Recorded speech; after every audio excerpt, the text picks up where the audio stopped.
ગઈકાલે અમને ખાનગી રાહે પોલીસને બાતમી હકીકત મળેલ કે વોરવાડ ખાતે રહેતા મોહમ્મદ શરીફ મલેક અને અરબાઝ બંને ભેગા મળીને આરોપી મોહમ્મદ શરીફના ઘરમાં બનાવટી ચલણી નોટો બનાવે છે એવી બાતમી હકીકત આધારે પંચો સાથે આરોપીના ઘરે જઈ રેડ કરતા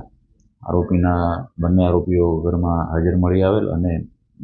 ઘરના રૂમમાં કલર પ્રિન્ટરમાં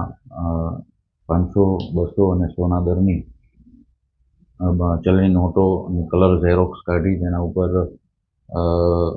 કલર સેલોટાઈપ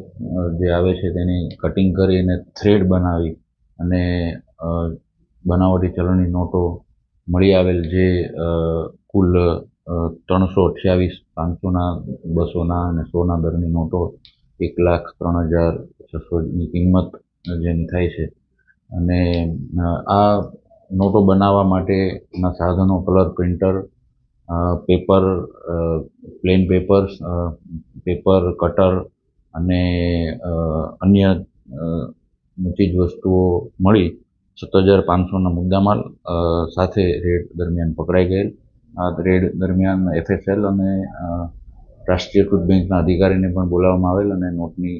ખરાઈ કરવામાં આવેલ.